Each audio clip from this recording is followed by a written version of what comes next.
Hi, today we are going to read Pete the Cat Checks Out the Library by James Dean.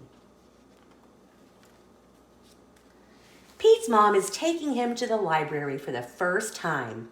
The librarian gives Pete his very own library card.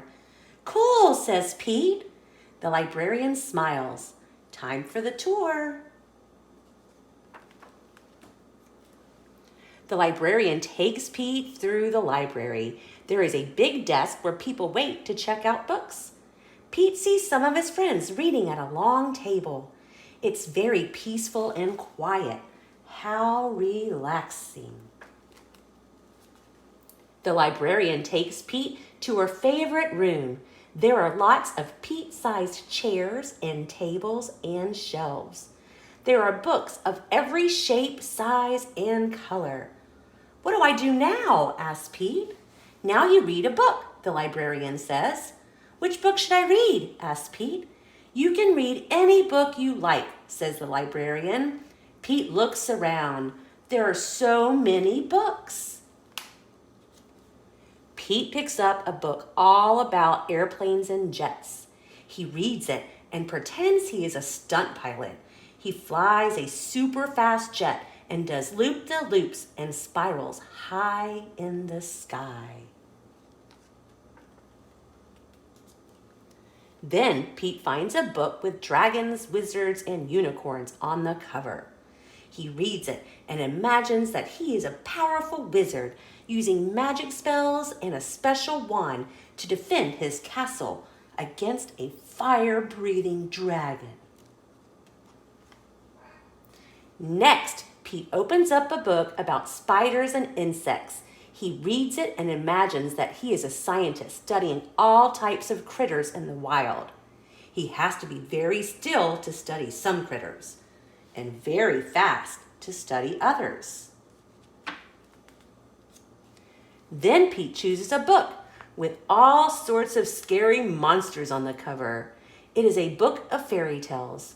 Pete reads it and pretends that he is in a dark, spooky forest trying to outsmart a big, bad wolf.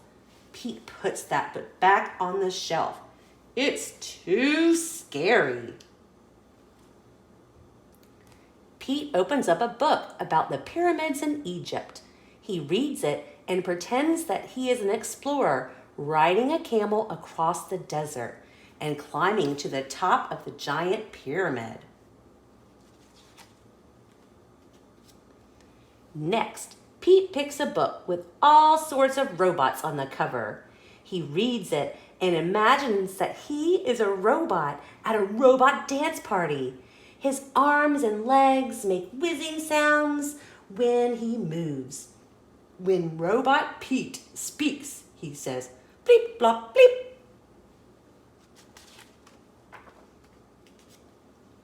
Next, Pete picks up a book about superheroes. He reads it and makes believe that he is a superhero. He flies around the city in a colorful cape, chasing bad guys and saving the day.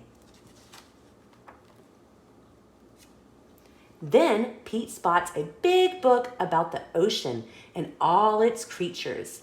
He reads it and imagines that he is a scientist in a submarine deep in the Atlantic Ocean looking for whales, squids, and sharks.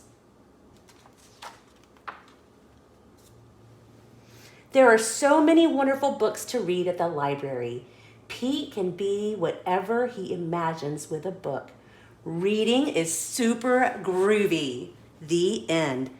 Be sure to check out your local library. And remember, subscribe to JoJo's Storytime for Kids. Bye.